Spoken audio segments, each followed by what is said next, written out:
Now joined in studio by NBC's reporter Daniel Nadunya, who earlier on attended the police briefing. Daniel, thank you so much for joining us tonight. Thank you so much, my Leonard presenter. Always a pleasure. You know, this is the biggest bust, that comes to mind in a while with a host of charges. We are talking about fraud, tax evasion, human trafficking.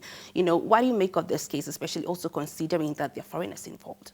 Yes, the bust of this criminal syndicate is indeed massive. It's significant in that the host of charges that are involved and the activities that are alleged to be involved in this syndicate are quite of a significance. They are quite of massive,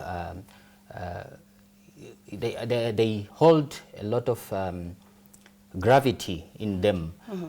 You are talking about human trafficking, for example, which is an economic crime as well, because these people that are trafficked are exploited for economic reasons. So I think the syndicate in itself is quite significant, and I should also say that the magnitude of the operation of the law enforcement is quite also massive, so it's worth recognizing. It's quite alarming, especially when you talk about the human trafficking criminal charge, and I wanted us to explore more on that, basically the context thereof. And when you talk about the people that are trafficked and exploited, are we talking about only Namibians, or?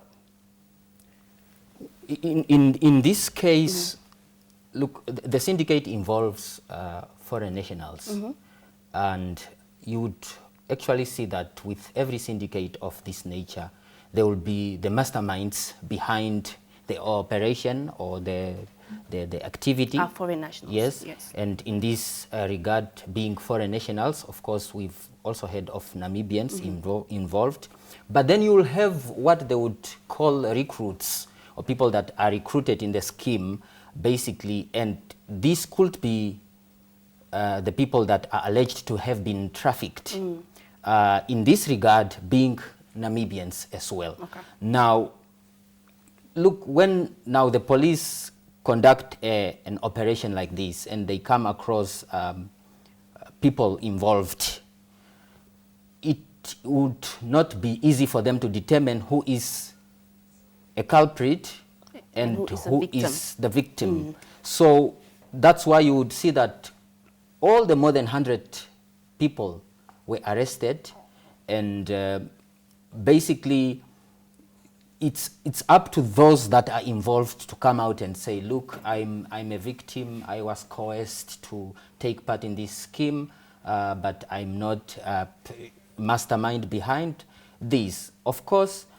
but coming back to your question with regard to trafficking, I think what comes in mind when one speaks about trafficking is international trafficking, in that it involves transporting these trafficked human beings across the borders of one given jurisdiction.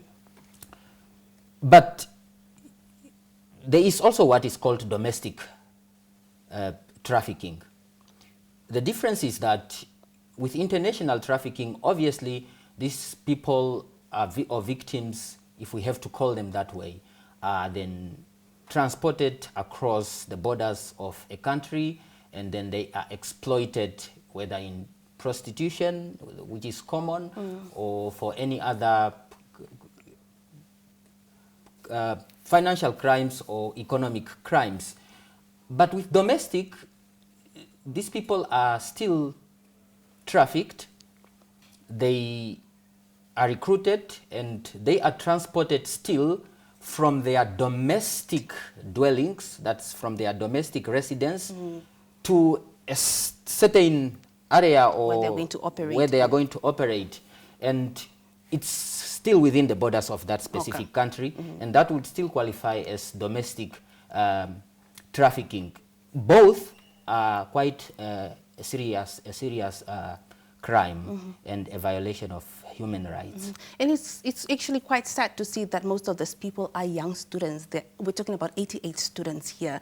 How do you see them, how do you see this panning out for them, their future in particular? And I understand that some of them are actually willing to cooperate with the police.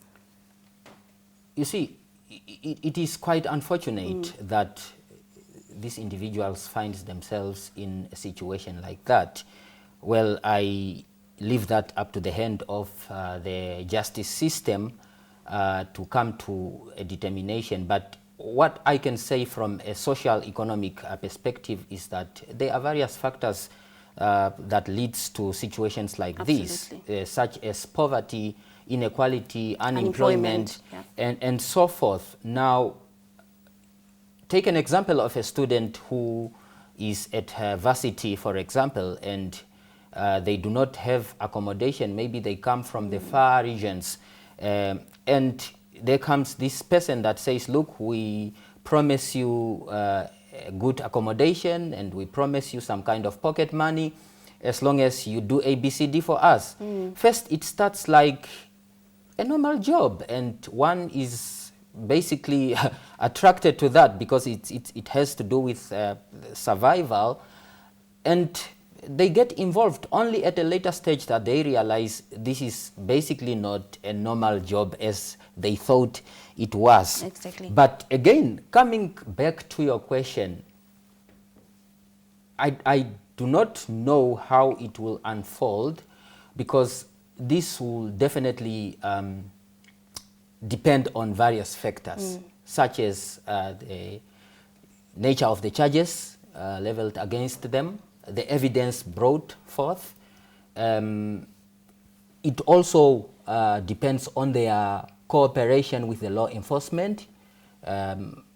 In cases like this, I think the more you cooperate with the law enforcement, the better for you. We may not even know, because after investigations, thorough investigations, these dockets and charges, when formulated, are then given to the Prosecutor General for determination. And the Prosecutor General will come to different conclusions. Again, remember that these are 88 students or young people. And the law provides that each case and each individual is dealt with on their own merit, and each case on its own merit. So this basically means 1 out of the 10 or 10 out of the 100 may have different charges from the other. So there are cases where the Prosecutor General might decide that, depending on how they are cooperating, to say maybe a number of them will become state witnesses in that case. So therefore, I think surviving a little bit from being prosecuted in that regard. But how it unfolds depends on a number of factors, like the factors I've alluded to. Yes. Just before we wrap up, Daniel, one can only wonder how long this operation has been going on and how many individuals actually fell, victim to this particular scam. And this case has been postponed to the 15th of February. Considering all the evidence that the police has right now, is that not too long of a period to wait? Well, that is one thing. From the members of public's perspective, when they look at the 5 months, they will say, no, but why taking that long? I mean, the arrest has already been carried out. The expectation is that some substantial amount of evidence has already been collected. But tell you what, this period of 5 months may seem to be lengthy, but it's not lengthy at all, because thorough investigation for this nature of, for this case of this nature needs to be carried out. All right. Yes. All right. Daniel Nadunya, thank you so much for joining us and for that particular update.